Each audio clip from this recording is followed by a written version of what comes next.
Hi friends, welcome to my channel.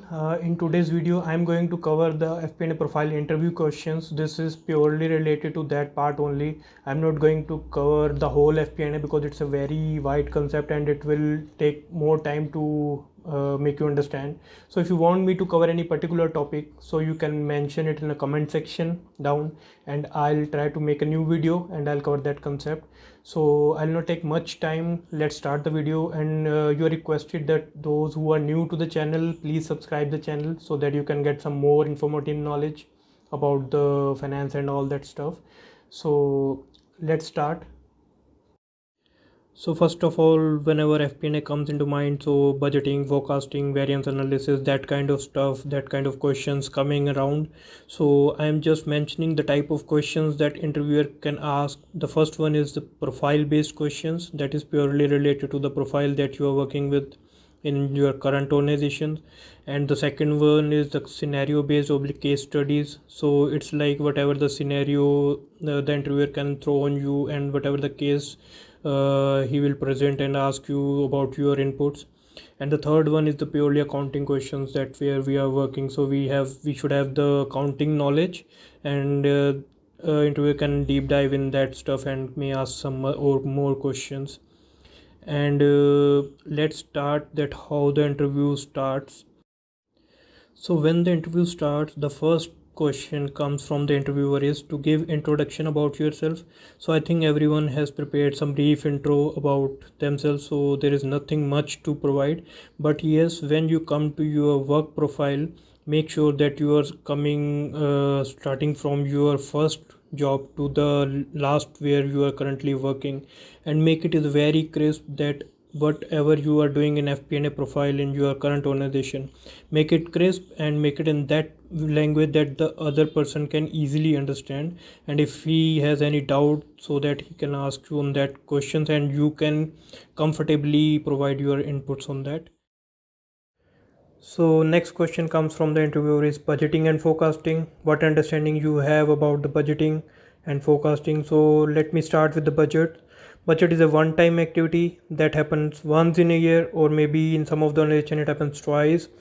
But yeah, it projected the revenue, expenditure and the profit margins we are going to earn or spend in the next year. So it normally closed down in the beginning of the year. So whatever the client agreements, whatever the client confirmation, and whatever the knowledge we have at the beginning of the year, we are forecasting our revenue, expenses and profit margins accordingly. So we have limited scope. We could see the previous trends of previous years, and whatever the seasonal ups and downs if there in the particular business. So we can just estimate our revenue, expenditure and incomes on that basis. It's a very wide concept, so I am just giving a brief information about the budget. Now we are moving to forecast. Forecast is, again, as the name suggests, we are just forecasting the future, like the future months or future quarter. So this is kind of considered as a rolling forecast. Whenever the term forecast is used, we are using it as a rolling forecast. So that can be happen once in a month or twice in a month or once in a quarter. So it depends on the organization to organization. So forecasting is like we have some more information, like every month we have some discussions with clients or the agreements, or there is new changes in the, like there is new change request form. If there is a change in business, you are getting some more revenue, you are supposed to spend some more expenses, so you can mold your forecast accordingly. You can upload, you can update your forecast accordingly. So this is like in budget, this is limited to a particular year. We do once in a year. In forecast we can do it in every month. So that kind of changes can be considered in forecast. So forecasts are more accurate as compared to budgets. So this is the brief about how the budgeting works and how the forecasting works. So forecasting again is doing the same thing like revenue and expenditure forecasting for a particular month, and every month we can do the changes in up for the rest of the year forecast. So this is basically on the basis of whatever information we have at the end of the month. Now, when you explain the budgeting and forecasting, so the interviewer can ask that how do you make the budget or forecast, or just to explain in a layman language that how will you make a budget or forecast for a particular revenue, expenditure, or for a particular client. So if you can see it on my screen, so basis of forecasting is the first is the client signed agreement contracts, like everyone of us majorly are working with a BPO, KPO, or captive unit. So the business structure may be different, but basically the structure of doing forecasting is majorly same. So we are somehow agreements with the client and the contracts in which everything is mentioned, that whatever the revenue we are going to earn from them and whatever the expenditure and the material we are going to sell them. So that kind of structure is mentioned in the agreements. And the second part is client confirmation mails are also considered at the basis of forecasting. And the third part is ad hoc project or work, like in the middle of the year or in the middle of the month we are getting some ad hoc work. Yeah, client is asking for some additional work other than the main work mentioned in the contract. So we are agreeing on that, and we are not doing any adjustment in the master agreement. So we are asking for some other projects or some other ad hoc change request forms where it is agreed with the client, yeah, there is some additional work we are going to provide them. So we will consider the revenue and forecast the revenue and expenditure accordingly. And fourth one is seasonal ups and downs. It may be happen in some of the business and it may not happen in some of the business, so that can also consider in the forecast and the budget accordingly. So I think you have an understanding of the basis of forecasting. Majorly it's client agreements, client confirmation, and ad hoc projects. Now it comes about the revenue and expenditure forecasting and budgeting. So we have defined the contracts in the basis of three elements. The first one is FT based work. So we have to justify that which kind of work we are providing to our client. Is it related to FT based, or it is something related to volume based, or is it something related to time and material? So if I'll say give some description about FT based work, so whatever work we are doing for a client, we have employed some full-time employees on that stuff and we are paying salary to them. So this is something FT based work. And the second was is volume based work. So it basis on the basis of volumes we are paying, like in some of the cases we have some verification work or some documentation work. So it happens some volume, sometime the volume is very high and sometime volume is nil. So they agreed that whatever the volumes are, we will get the revenue on the basis of that volume, and we will pay our employees or whatever employees working on that volume based work, so we are paying on the basis of that. So we can classify in that volume based work. And the third one is time and material. Like in some of the business, client may ask that I need some only hourly based work. So in that stuff you have to employ your employees on the basis of time only. Whatever time they spend on his work, on the client's work, they will pay it accordingly, and we have the salary cost and all that expenses on the basis of that only. So these contract I have classified on the basis of these three elements as mentioned on the screen. And when you explain all that budgeting and forecasting, that how are you doing and how are you making that forecast in your business, in your organization. And now the next part comes in, that what ERP and what are the systems that you are using in for uploading the budgeting and forecasting in your organization. So there are many ERPs available, and like big organizations are working on that. The one of them is SAP, Hyperion, Adaptive Insights, TM1, Horizon. So it depends on your organization which system they are using. In some of small organization they are making budgets and forecast on Excel only. So that kind of stuff, that is purely related to your organization and the ERPs that you are working on. And now there can be questions related to scenarios or some of the in-depth questions about FP&A profile. And the very known question is that how will you improve the margins, or some of the questions related to cost and the profits improvement. So that kind of questions can be asked. So give any example that you have done in your real life and your organization.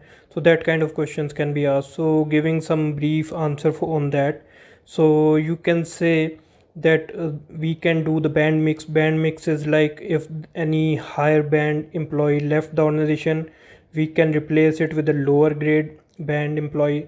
Let's say there are A B C D kind of bands in the organization, starting from the associate level to the VP level. So if any higher level, let's say B senior associate level or senior financial analyst has left and having higher package, then we can replace it with the lower package employee like associate. And the thing is that the employee can do that work. So that kind of band mix will improve your profit margin. You are hiring a new employee at a lower cost, that will give a cost benefit and improves your margin. And the second one is location mix. Like in some of the bigger organization, in big brands, there are so many locations where the employees are working. Let's say if in India, one employee is working in Gurgaon, we have one office in Gurgaon and the other one is in Vizag location. So the HRA and all that stuff is higher in Gurgaon, and we have to pay more to the Gurgaon employee as compared to the Vizag location employee. So we can do the location mix, like we were employees leaving the Gurgaon location can be rehired and replaced at Vizag location. So in that stuff we can hire employee at a lower cost, which will give me an improvement in the margin in the profits. The next question can comes on like whatever the accounting standards, IFRS, US GAAP, dealing with revenue recognition and all that stuff. So that kind of questions can be asked, and they can give any case studies or any scenario based questions on which they may ask about your inputs. So there are some accounting standards like AS9, revenue recognition, and IFRS. So the latest question that comes in my mind for that stuff is like Amazon sold goods with 7 days returning policy. How will you recognize the revenue on the day of sale or after completion of 7 days or on the day of when the goods sold? So that kind of question, if you want to share your inputs, please mention it in comment section, and if you want me to answer that, please mention that as well. I will cover it in my next video. So I'm just giving a homework to you. So question is mentioned on the screen, you can take the screenshot. So there could be some scenario based and other case studies type of questions, so that can be randomly, and it depends on the interviewer to interviewer. The major reason about that type of question is they are going to check your confidence level, and they will try to make some pressure on you to check that how will you respond that situation.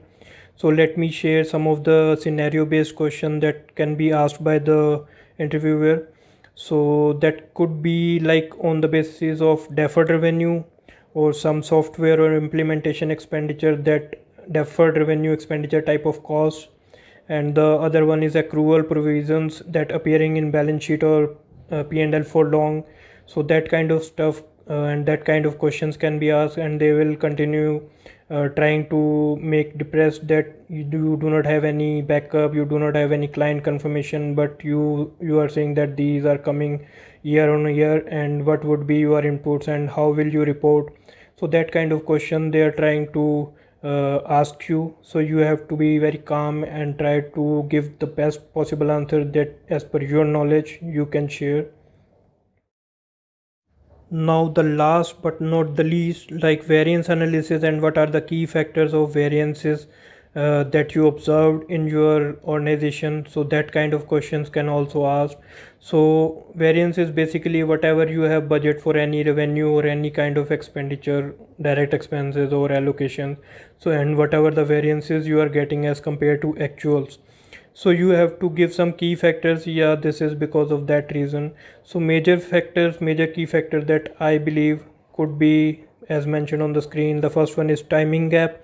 Timing gap could be like any expenditure that supposed to hit in the period 1, but it couldn't be recognized in period 1 due to some reasons, and it is recognized in the period 2 or in period 3 somehow. So you can say this is the timing gap. It was supposed to be hitted in the books in period 1, and we have done the forecast accordingly, but it hit it in period 2 or period 3. So you can mention it as a timing gap. And the second one is some ad hoc work or change request or client confirmation comes in the middle of the month, and when the forecast has been closed for that month. So you can mention the variance comes in because of new request form, new ad hoc work that client has confirmed to do in the middle of the month. So you can just mention it is on the basis of ad hoc work. And the third one is SLA penalty. There are some SLA, service level agreement, which is agreed with the client, and you if misses that, and you just recognize that yeah, we have to pay some SLA penalty and this is not forecasted in the budget or in the forecast. So you can mention it as a comment, yeah, this is the reason, like SLA penalty, whatever agreed we have to pay to the client because we misses the SLA. And the fourth one is COLA, cost of living adjustment or inflation. Like there are some client agreements, like each and every year we will inflate the revenue or inflate the charges by 3%, 4%, or whatever the agreement is. So we are inflating our revenue accordingly, and sometime it happens we have missed it in the forecast and it happens as per the agreement. So we can mention it as a key factor of variances. So I believe these are the major variances. I know there is a big list, so I am just keeping the brief.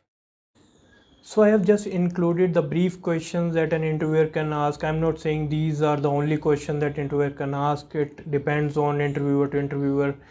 So basically these are the basic questions that can be asked by the interviewer, so you can have some knowledge on that.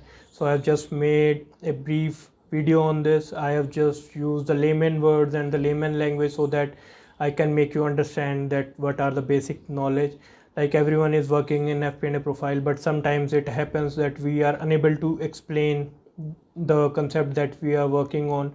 So just to refresh and just to rephrase all these things, so I have just made this video. I have not covered any in-depth knowledge about any concept. If you want me to cover a particular concept, then please mention it in the comment section, or if you want to ask me some quick questions, you can ping me on the Instagram showing on the screen, and I will be more than happy to answer the questions.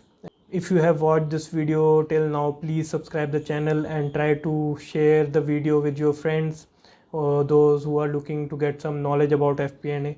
I'll try to make some more informative videos on FP&A and other finance concepts. Till then, bye bye, take care.